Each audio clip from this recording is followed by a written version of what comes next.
இறைவனை கும்பிட்றேன், நான் கஷ்டப்படுறேன் அப்படின்னு சொல்கிறாங்க இல்லையா, அந்த திங்கிங்கே முதல்ல தப்பு. நீ கஷ்டப்படுறதுக்கும் இறைவனுக்கும் என்ன சம்மந்தம் இருக்கு? இறைவனை கும்பிட்டா மட்டுமே நீ நல்லாயிடுன்னு நீ நினைக்கிறது தான் உன்னுடைய தப்பு. இறைவன் ஒரு துடுப்பு மாரி தான். அந்த துடுப்பை நீ தான் என்ன பண்ணணும், பயன்படுத்திக்கணும். ஆனால் அந்த துடுப்பு தானாகவே இயங்கி உன்னை கரை சேர்த்து விட வேண்டும் என்று நீ நினைப்பது முதல்ல தவறு.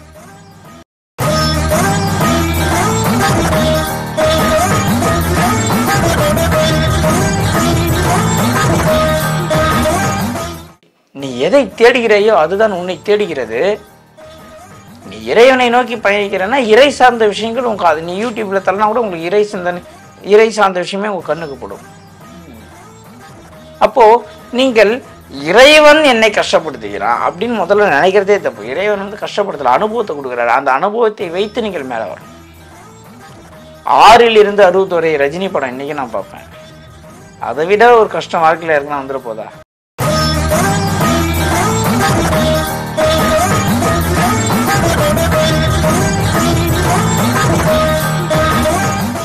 கொடுத்து வச்சோன்னா என்ன, நீ என்ன போன ஜென்மத்துல கொடுத்தியோ அதை நீ திருப்பி வாங்கிக்கிறான். இவன் கொடுத்து வச்சதுன்னா ஜாதகத்துல ஏதோ கொடுத்து வச்சுக்கிறாங்க, கொடுப்பன இருக்கு, ஏதோ ஒரு யோகம் இருக்குன்னு நினச்சி சுத்திட்டு இருக்கான். பாரு, என்ன கொடுக்குறியோ அதுதான் ரிட்டர்ன் வாங்க. அதுல எந்த மாற்றம் இல்லை. உன்னை தேடி வருகின்றது அனைத்துமே நீ கொடுத்தது தான்.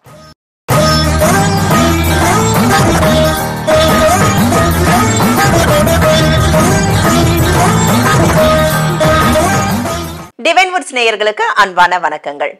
தெய்வம், சாமி, பூஜை அப்படின்னு சொல்லிட்டு புனஸ்காரங்களோட இருக்கிறவங்களோட வீட்டில் பார்த்தீங்கன்னா நிறைய பேர் புலம்புற ஒரு விஷயத்த பார்த்துருப்போம். கடவுள் எனக்கு மட்டும் கண்ணே திறக்க மாட்டேங்கிறானே, அவன் வீட்டிலலாம் சாமி கும்பிடல, பூஜை அறையை ஒழுங்காக மெயின்டைன் பண்ணல, அவனுக்கு மட்டும் பணம் எங்கேருந்து தான் கூட்டுது தெரியல, நல்லா தான் இருக்கிறாங்க, நாம சாமி கும்பிட்றோம், நமக்கு சாமி எதுவுமே செய்ய மாட்டேங்குதேங்கிற ஒரு புலம்பல் நீங்க கேட்டிருப்பீங்க. நிறைய பேர் புலம்ப கூட செய்திருப்பீங்க. இதற்கான காரணங்கள் என்ன, அடிப்படையில் இதனுடைய பின்னணி என்னங்கிறத தான் இன்றைக்கு நம்ம கேட்டு தெரிஞ்சுக்கிருக்கோம். இது குறித்த கருத்துக்களை நம்மிடையே பகிர்ந்துக்கிறதுக்காக இணைந்திருக்காங்க ஜோதிடர் மற்றும் வாஸ்து நிபுணர் சம்பத் சுப்பிரமணியம் அவர்கள். வாங்க சார், வரவேற்கலாம். வணக்கம் சார். வணக்கம். வணக்கம் வணக்கம். சரி, இது நீங்களே கேள்விப்பட்டிருப்பீங்க. நிறைய பேர் சொல்லுவாங்க, சாமி சாமி சாமின்னு சாமி தவமா கிடக்குறேன், ஒரு நாள் கூட நான் பூஜை முறைகளை விட்டதே கிடையாது, அந்த புனஸ்காரங்களை செய்யறதை விட்டாலே எனக்கு என்னவோ போல இருக்கும், ஆனா எனக்கு சாமி கண்ணை திறக்க மாட்டேங்குது.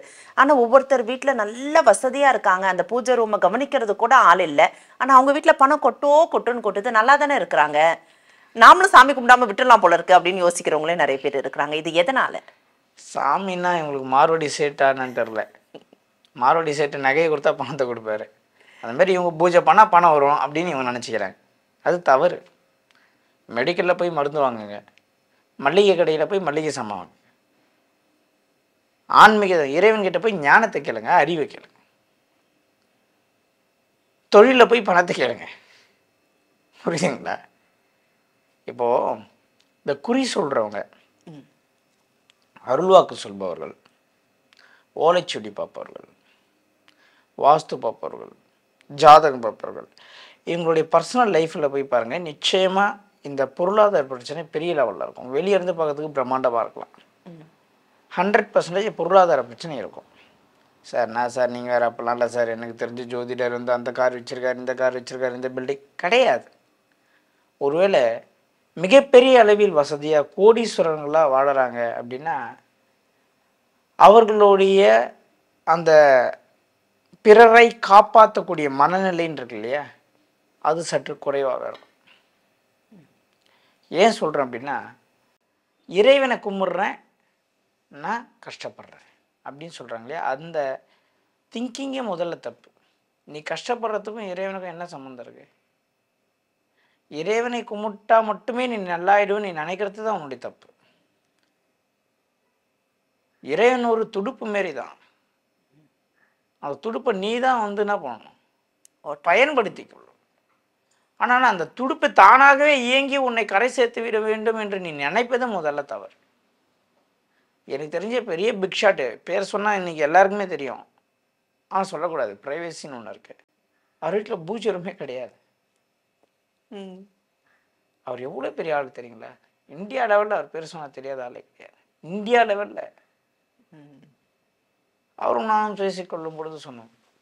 அவர் என்ன சொல்கிறாரு, ஒரு எறும்பு கூட நான் மிதிக்க மாட்டேன். புரியுதுங்களா? ஒரு எறும்பு வீட்டுள்ள வருதுன்னு எறும்பு பவுடர் கூட வாங்கி போட மாட்டேன். அதுவே வந்து எறும்புக்கு விஷம் வைக்கிற மாதிரி தானே. ஒரு மனுஷனுக்கு விஷம் வச்சானா எறும்புக்கு விஷம் வச்சானா எல்லாம் உயிர் தானன்ற. அவருடைய சிந்தனை நோக்கம் எங்கே இருக்குது? அவருக்கு எதுக்கு பூஜை ரூம்? புரியும், உங்களுடைய ஆத்ம திருப்தி, உங்களுடைய ஆத்ம ஞானத்துக்காக நீங்கள் இறைவனை நோக்கி போகிறீங்க. ஆனால் இறைவன் எனக்கு பணம் தரலையேன்னு நீங்கள் நினைக்கிறது முதல்ல தான். நான் 2 மாதத்துக்கு முன்னாடி சொல்லியிருப்பேன், சபரிமலை போகிற ஒவ்வொருத்தர்கிட்டையும் என்றைக்குமே காசு இருக்காது. லாஸ்ட் டைமில் யாருன்னா தந்துடுவாங்கன்னு நம்பிக்கையிலே மாலை போடுவான். 2000 3000 வச்சுன்னு கிளம்புவான். கிளம்பும்போது ஒரு 1000 2000 போகிறவங்க கையில் 500 1000 கொடுப்பாங்க. புரியுதுங்களா? அவன் ஏன் அவ்வளோ அந்த ஐயப்பனை அவன் நம்புகிறான். அந்த ஐயப்பன் வந்து காசே இல்லைனாலும் மாலை போட வச்சு தரிசனம் காட்டுறார். கோடி கோடியாக சொத்து வச்சிடலாம், அவனால் ஐயப்பனை போய் பார்க்க முடியாது. அப்போ இறைவன் என்ன பண்ணுறாரு, இறை சார்ந்த விஷயத்தில் இறை அனுகிரகத்தை எப்பவுமே ஒருத்தன் கொடுக்குறார். ஆனால் பொருளாதார தடையை விலக்குவதற்கு அவர் பல வழியில் உங்களுக்கு வாய்ப்பு கொடுப்பார் இறைவன். இறைவனை வழிபடுறவங்கக்கிட்ட ஒரு பெரிய டிராபேக் என்ன தெரியுமா? நானே நிறைய பார்த்துருக்கேன். ஏங்க இந்த வாசல் தப்புங்க, இதை மாற்றினீங்கன்னா நல்லா இருப்பீங்க. எல்லாம் அப்பன் சிவன் பார்த்துப்பான். ஐயோ அந்த அப்பன் சிவன் தான் ஒருத்தன் அமுச்சு விட்டுக்கிறா. அதை எப்பொழுது அவங்க உணர்கிறார்களோ அப்போ அவங்க மாறிடுவாங்க. உலகத்தில் எவ்வளோ கோடி பேர் இருக்காங்க, எவ்வளோ மக்கள் இருக்காங்க. ஏன் அந்த நபர்கிட்ட மட்டும் போய் நம்ம வாசலை மாற்ற சொல்கிறோன்னா, அவர்கள் பண்ண பக்தி அந்த இடத்துல இறைவன் என்ன பண்ணுறாருன்னா, நம் பக்தி இவ்வளோ பக்தியாக இருக்கானே இவனை காப்பாற்றணும் சொல்லி ஒரு ஆளை அங்கே எத்தனை நியமிப்பான். அவங்க அந்த ஆளை வந்து ரிஜெக்ட் பண்ணிவிடுவாங்க. அங்கே தான் ஒருத்தவங்க தோற்று போகிறாங்க. இறைவனை நாடி சொல்பவர்கள், இறைவனுக்கு பூஜை செய்பவர்களுக்கு நிச்சயமாக வழிகாட்டியை இறைவன் வாழ்க்கையில் அனுப்பி வைப்பார். அவர்களையும் இவங்கள் இறை பக்தி என்ற ஒரு நம்ம ரொம்ப இதுவாக பண்ணுறோமே, பூஜை பண்ணுறோமே, நம்ம எதுவுமே பண்ணாத நம்ம இறைவன் காப்பாற்றிடுவார், எதுவுமே செய்யாமல் இறைவன் நம்ம வாழ்க்கையை மாற்றிடுவார்னு இவங்க அசாத்தி தைரியத்தில் இருப்பாங்க. அந்த டைமில் சில இடங்களில் தோற்றுடுவாங்க. அந்த அசாத்தி தைரியம் 100% இருந்தால் ஜெயிக்கலாம், 90 தான் இருக்கும். முழுமையான நம்பிக்கை அங்கே இருக்காது. முழுமையான நம்பிக்கை இருக்கிறவங்களுடைய நிலையே வேற மாதிரி. முதல்ல அந்த வார்த்தையே வராது அவங்ககிட்ட. நான் இறைவனை கும்பிட்றேன், நான் இறைவனை கஷ்டப்படுத்துறேன்ற வார்த்தையே வராது. அதுதான் முழுமை. அந்த வார்த்தை வந்துருச்சுனாலே அங்கே முழுமை இல்லைன்னு அர்த்தம். அப்போ அந்த முழுமை இல்லாத நபருக்கு இறைவன் ஏதோ ஒரு வழி காட்டுறதுக்கு முயல்வார். இந்த பிரபஞ்சம் நாம் எதை தேடுகிறோமோ அதை தான் நம்மை தேடுகிறது. நீங்கள் பையனை தர்றீங்கன்னா பையன் பொண்ணை தர்றான், 2 பேரும் மீட் பண்ணுறதுல கல்யாணம் நடக்குது. புரியுதுங்களா? நீங்கள் டாக்டர் சீட்டு தர்றீங்க, பல்கலைக்கழகம் என்ன பண்ணுது, மாணவர்களை தேடுது. புரியுதுங்களா? இதுதான் உண்மை. நீ எதை தேடுகிறாயோ அதுதான் உன்னை தேடுகிறது. நீ இறைவனை நோக்கி பயணிக்கிறன்னா இறை சார்ந்த விஷயங்கள் உங்களுக்கு அது நீ யூடியூப்ல தரனா கூட உங்களுக்கு இறை சார்ந்த விஷயமே உங்க கண்ணுக்கு படும். அப்போ நீங்கள் இறைவன் என்னை கஷ்டப்படுத்துகிறான் அப்படின்னு முதல்ல நினைக்கிறதே தப்பு. இறைவன் வந்து கஷ்டப்படுத்தல, அனுபவத்தை கொடுக்குறாரு. அந்த அனுபவத்தை வைத்து நீங்கள் மேலே வரணும். 6 இருந்து 60 வரை ரஜினி படம் இன்றைக்கி நான் பார்ப்பேன். அதை விட ஒரு கஷ்டம் வாழ்க்கையில் இருக்குன்னா வந்துட போதா? குழந்தைக்கு பால் கொடு, அது ஒரு படமாக இருந்தாலும் படம் எப்படி எடுக்கிறான், நடந்த உண்மையை வச்சு தான் எடுக்கிறான். எவ்வளோதான் உங்கள் சொந்த கற்பனையில் நீங்கள் கதை எழுத முடியும்? நடந்ததை வைத்து தான் நிறைய படங்கள் வெளியே வருது. பால் குடிக்க கூட ஒரு குழந்தைக்கு காசு இல்லாமல் வீட்டில் இருந்த சாமான் செட்டெல்லாம் வைக்கிறாங்க. அதிலிருந்து ஒரு அனுபவத்தை பெறுகிறார் ரஜினி. அது திரைப்படமாக இருந்தாலும் நம் மக்களுக்கு சொல்ல கடமைப்பட்டிருக்கோம். அப்போது ஒரு விஷயத்தை நான் தெளிவாக சொல்கிறேன், நீங்கள் சாமி கும்பிடுங்க, 24 மணி நேரம் சாமி கும்பிடுங்க, அது உங்களுடைய தனிப்பட்ட விருப்பம். ஆனால் நீங்கள் வாழ்க்கையில் அடுத்த கட்டம் போக வேணும்னா நிச்சயமாக உங்களை சுற்றி இருக்கிறவங்களுக்கு கொஞ்சம் செவி செய்யுங்க. என்ன சொல்ல வராங்கன்னு செவி செய்யுங்க. நான் யார் பேச்சும் கேட்க மாட்டேன், நான் எடுக்கிற முடிவு தான் கரெக்டு, நான் தான் கிங்கு, நான் தான் டானுன்னா தான் என்ற ஆணவம் ஒரு மனிதனை அடித்துவிடும், வேரோடு அடித்துவிடும். கிருஷ்ண பரமாத்மா என்ன சொல்கிறார், ஒரு மனிதன் எப்பொழுதெல்லாம் நான் சிறந்தவன் தான் தான் என்ற ஆணவத்தில் மேல் இருந்திக்கிறானோ அன்னைக்கெல்லாம் நான் கீழே வந்து அவனை அடித்து அவனை உட்கார வைக்கிறது என்னுடைய கடமைன்றார். உலக நாடுகள் தான் சிறந்த நாடுன்னு சொல்லும்போது ஒரு பேரழிவு வரும். இயற்கை பேரழிவு மேலே நான் இருக்கேன்டா அப்படின்னு கேட்டோம். சுனாமி வந்தது, என் சிஸ்டத்தில் வச்சு கண்ட்ரோல் பண்ண வேண்டியது தானே? நான் டெக்னாலஜி வந்துச்சுல்ல, ஏன் முடியல? வர்தா வந்தது, கஜா வந்தது, என் சிஸ்டத்தில் கண்ட்ரோல் பண்ண ஏன் ஆப்பை கண்டுபிடிச்சி விட வேண்டியது தானே. இந்த ஆப்பை டச் பண்ணால் அப்படியே சூறாவளியை கண்ட்ரோல் பண்ணிடலாம்னு ஏன் பண்ண முடியல? எல்லாத்துக்கும் மேலே இயற்கை சக்தின்னு ஒன்று இருக்குன்றத இயற்கை ப்ரூவ் பண்ணிகிட்டே இருக்குல்ல. ஏன் ப்ரூவ் பண்ணுது? தான் ஆக சிறந்த மனிதர்கள் என்று நினைக்கும் போதெல்லாம் அது ப்ரூவ் பண்ணுதில்ல. அதே மாதிரி தான் தனிப்பட்ட மனிதனுக்கும். நீ சாமி கும்பிட்ற, ஆனால் உன்னுடைய ஆழ்மனதில் பக்குவமும் சகிப்புத்தன்மையும் தான் என்ற ஆணவம் இல்லாமல் சராசரி மனிதனாக எந்த எதிர்பார்ப்பும் இல்லாமல் இறைவனை நீ சரணாகதி அடைந்தால் உன் வாழ்க்கை மாறும். நான் சாமி கும்பிட்றதுனால என் வாழ்க்கை மாறிடும்னு நீ நினச்சி கும்பிட்டேன்னா அதுவே உனக்கு ஒரு பெரிய ஏமாற்றத்தை கொடுத்து விடும். இறைவனை சரணாகதி அடையணும். நான் ஒரு கோவில் சொல்கிறேன்னா மாறிடுச்சுடா நம்ம லைஃப் நினச்சி அங்கே அப்படியே சரணாகதி அடைஞ்சால் மாறும். சரணாகதி அடைஞ்சால் மாறும். இந்த கோயிலுக்கு போனால் மாறிடுமா, அந்த கோயிலுக்கு போனால் மாறிடுமா, இந்த கோயிலுக்கு போனால் இது கிடைச்சிருமா, அந்த கோயிலுக்கு போனால் அது கிடைச்சிருமான்ட்டு எதிர்பார்ப்போட போவது வேறு. இறைவா இந்த வீடியோ பார்த்தேன், இந்த கோயிலுக்கு போக சொன்னாங்க, எனக்கு இவ்வளோ பிரச்சனை இருக்குது, நான் சரணாகதி அடையிறவங்கிட்ட எனக்கு இந்த பிரச்சனைலேருந்து விடுதலை கொடு என்று கேட்கக்கூடிய முறைகள் இருக்குல்ல. குடியா அப்புறம் தரேன் அப்படி கேட்கறதுக்கும் நான் தோரம் தந்துடுறேண்ணே கொஞ்சம் எமர்ஜென்சி தப்பாக எடுத்துக்காதீங்க இப்படி கேட்குறதுக்கும் வித்தியாசம் இருக்குல்ல. நீங்கள் எப்படி ஒருவரை அணுகுகிறீர்களோ அவங்ககிட்டேருந்து அப்படி தான் ஆன்சர் வரும். என்ன கொடுக்குறோமோ அது திருப்பி கிடைக்கும். நம்ம கொடுத்தது தானே வாங்க முடியும். எப்படி கொடுக்காததை வாங்க முடியும்? கொடுத்து வச்சோன்னா என்ன, நீ என்ன போன ஜென்மத்தில் கொடுத்தியோ அதை நீ திருப்பி வாங்கிக்கிற. இவன் கொடுத்து வச்சதுன்னா ஜாதகத்தில் ஏதோ கொடுத்து வச்சுக்கிறாங்க, கொடுப்பன இருக்குது, ஏதோ ஒரு யோகம் இருக்குன்னு நினச்சின்னு சுற்றிட்டு இருக்கான் நம்மளால. நீ என்ன கொடுக்குறியோ அதுதான் ரிட்டர்ன் வாங்குவேன். அதில் எந்த மாற்றமும் இல்லை.